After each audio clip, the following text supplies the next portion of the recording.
Hello, it's Jason with FragranceNow, and I have another comparison video for you. Let's get started.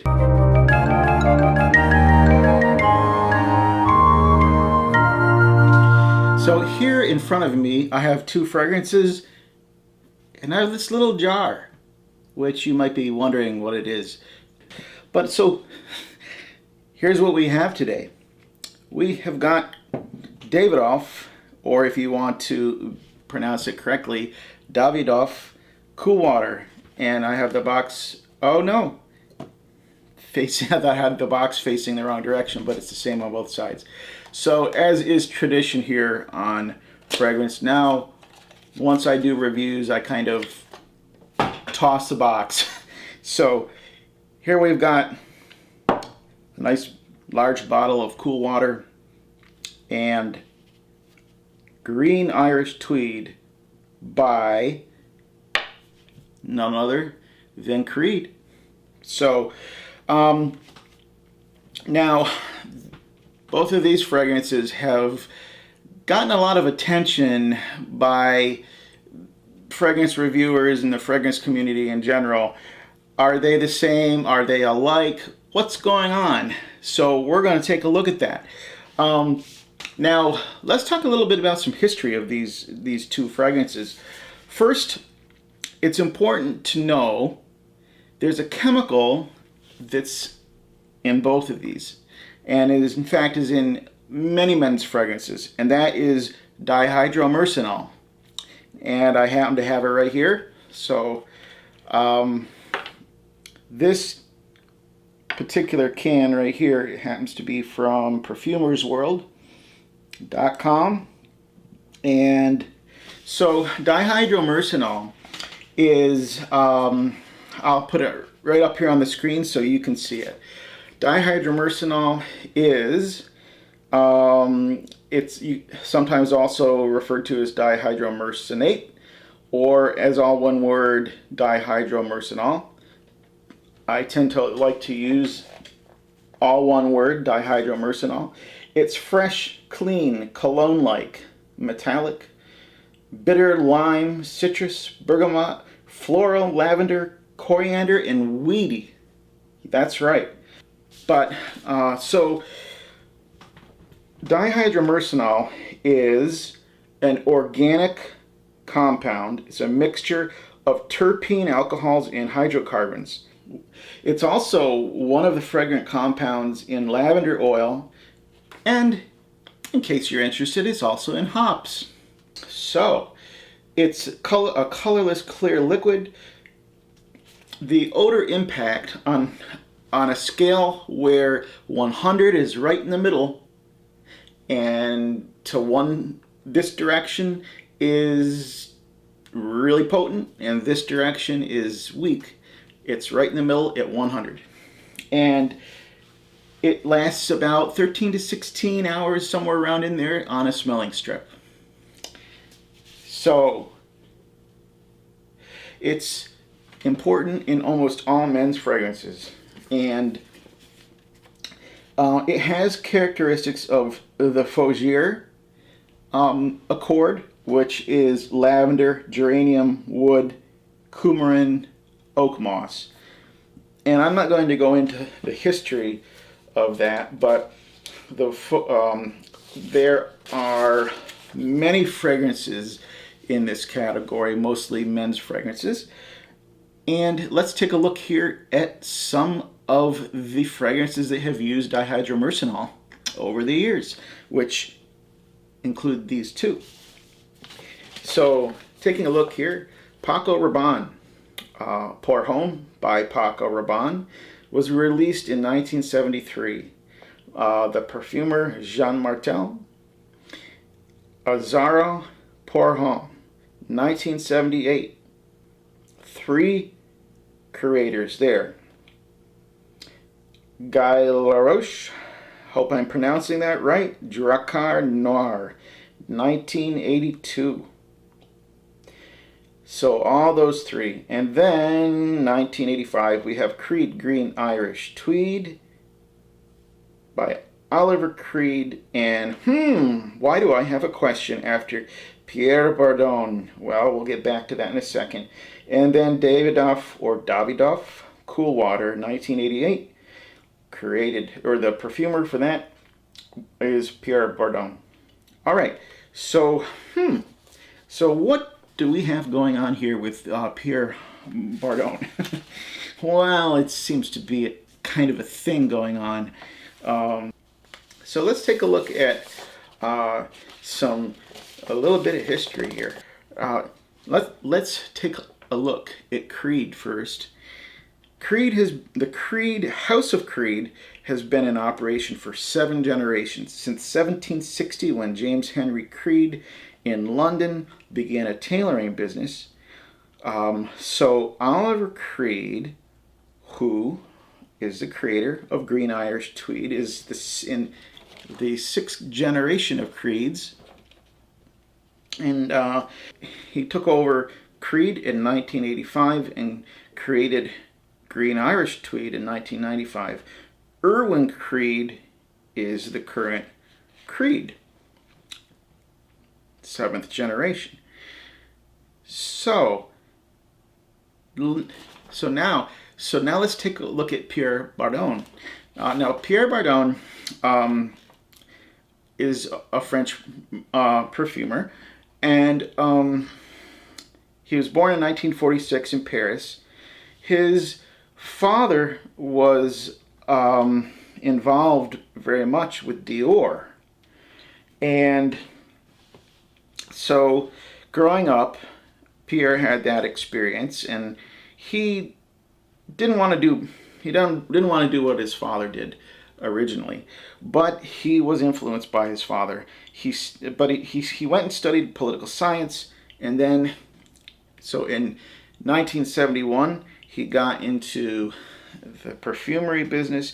He studied under Jean Carles and Edmund Rudnitska.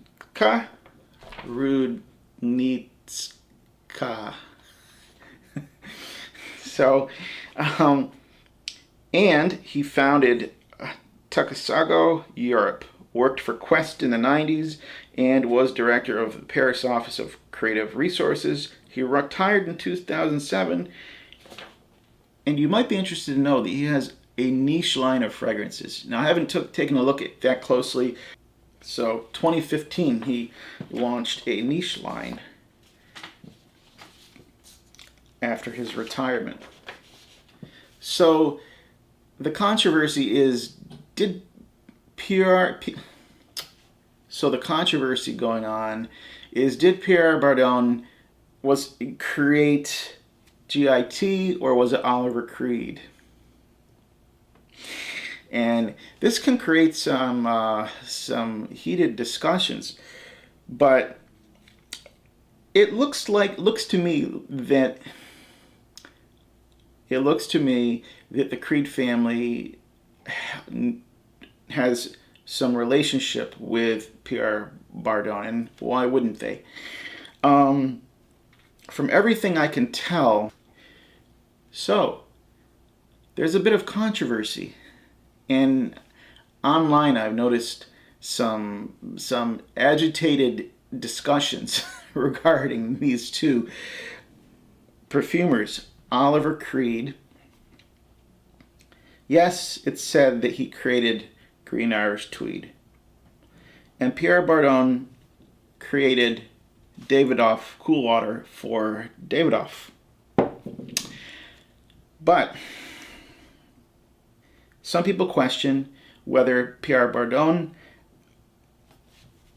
actually created GIT, or that he was involved to some degree. So there's a spectrum ranging from, yes, Pierre Bardon was actually the creator, to he might have been a little involved, to, well, they have a relationship, to no involvement at all, or, so there's a spectrum. Well, it looks to me, just from everything that I've read, is that Oliver Creed created GIT. And if he had any influence on GIT, then, well, we don't really know that. and I don't see the evidence to really make that claim. However, it's likely. It's likely he had some influence. I mean, these smell a lot alike. I can definitely tell you that. They smell. I think they smell more alike to me than the two I did in the previous video. Vetiver, Creed Vetiver, and Thierry Mugler Cologne. So, but these to me smell even more alike. Now, before we continue, I would like to give you a little history about Davidoff. So, Signor Davidoff lived from 1906 to 1994. He was born in the Russian Empire, Kiev, Ukraine, today, to a Jewish family, moved to Switzerland in 1911, opened a tobacco shop in 1912. Then he took the opportunity to go exploring. He liked to explore the world, and he explored Central and South America. He returned to Geneva and took over his parents' shop in 1930. So the Davidoff family was very much into tobacco and still is today. However, that's not the only thing they're into. Then in 1970, he sold the business to the Max Oettinger Company. And today, we have Imperial Tobacco and Oettinger Davidoff Group. Those two are involved with tobacco. And then the Signor Davidoff Group is a separate company, and they make watches, writing instruments, leather, accessories, eyewear, fragrances, and, believe it or not, cognac and coffee. If you're looking for some good Christmas gifts, check out the website. So I just had to look some stuff up to talk to you about for clarification. And as I was doing it, I came across yet another source that says Pierre Bardon, in fact, did create GIT. So, was it Oliver Creed, Pierre Bardon, or both? I'll let you talk about it below. Don't get too angry. So, anyway,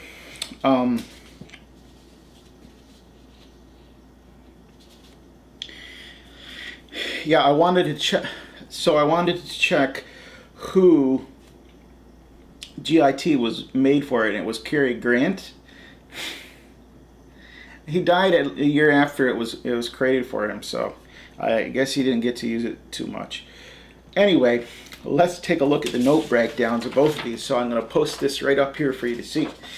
So GIT, as you can see in comparison to Cool Water, looks like a more simple fragrance. However, I would not necessarily say that's the case when smelling them. So in GIT, the top is iris and lemon verbena. In Cool Water, we have seawater. Do you think there's real seawater in there? There's mint, green notes, lavender, coriander, rosemary, and Cologne. Cologne kind of has a watermelon-like note to it, kind of green melon-like. So the middle notes for GIT, we have violet leaf, in Cool Water, sandalwood, jasmine, neroli, and geranium. Base notes for GIT, sandalwood and ambergris, and for Cool Water, musk, oak moss, cedar, tobacco, and amber. Now, taking a look at these side by side, at least the note breakdown, and I pulled this from Fragrantica, they don't look a whole lot alike. If you look at this again, what do we see that's alike? Well, in the top of both we see green notes, and in the middle The middle of both is floral, though different florals. And the base notes, well, we've got cedar in one and sandalwood in the other, so there's a woodiness to each of these. But it's really difficult, I think, looking at that note breakdown and saying, just based on what I just showed you, that these fragrances are much alike at all. However, when you smell them, they really do smell quite a bit alike, and we're going to just smell them right now. So this sample of GIT is from the perfumed quart.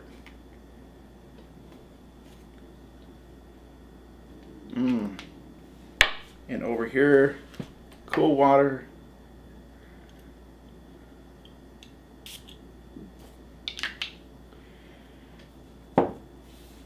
I have owned bottles of GIT in the past. I don't have a full bottle of that right now. I just have a sample.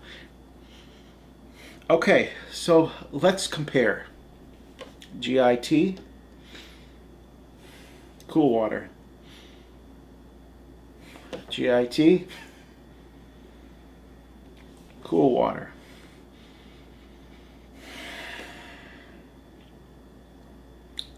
I immediately pick up mint in cool water and not in GIT. I'm going to check that out again.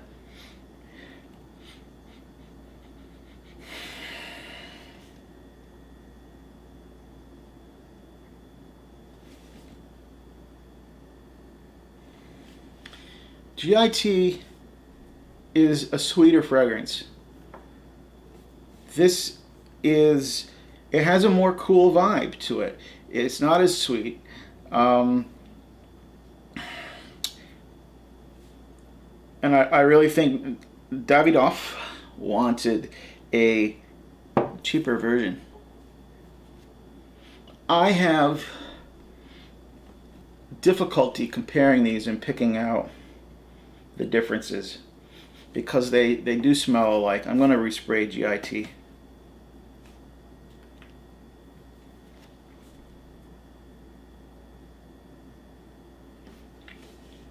You know, even though GIT lists less notes, to me it's the more sophisticated fragrance. And certainly the ambergris adds such a beautiful touch to GIT.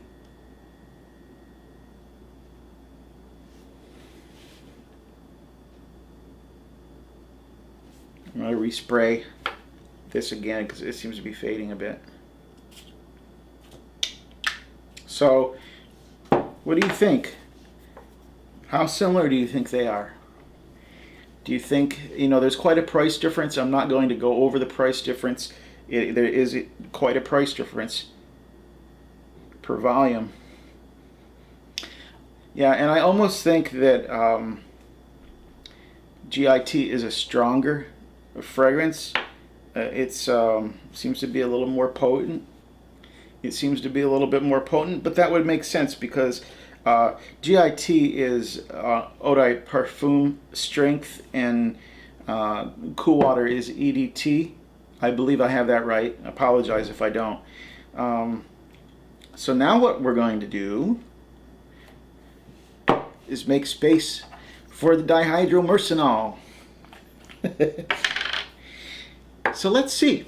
Is it really in there, like they say?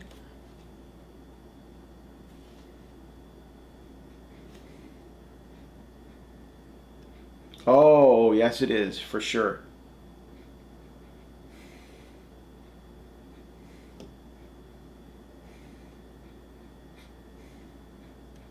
It's definitely in there.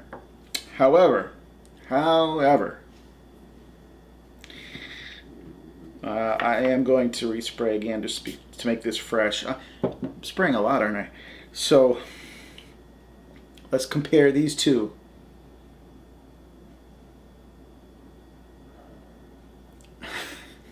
I think that there is more dihydromyrcenol in cool water than there is in GIT. I could be wrong about that, but I heard that Bourdon just dumped a ton in there. So, so yeah, let's just do this again.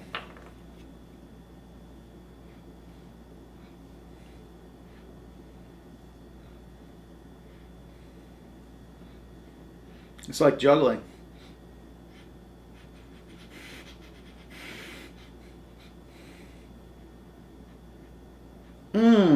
You know, I really pick out a smokiness in GIT that is not in Cool Water, and it's probably the sandalwood and ambergris. But what I pick out in when I was just smelling all three of them, I do pick out mint. I pick out mint in here. So I tend to feel that Cool Water is a sportier fragrance, and this is a little bit more of a formal, elegant fragrance. But maybe you feel differently.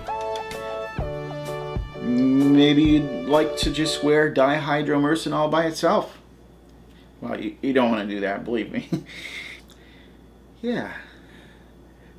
So yeah, both of these fragrances are really wonderful fragrances, and I want your opinions on and your experiences. Comment below. Tell me how you feel, what you think.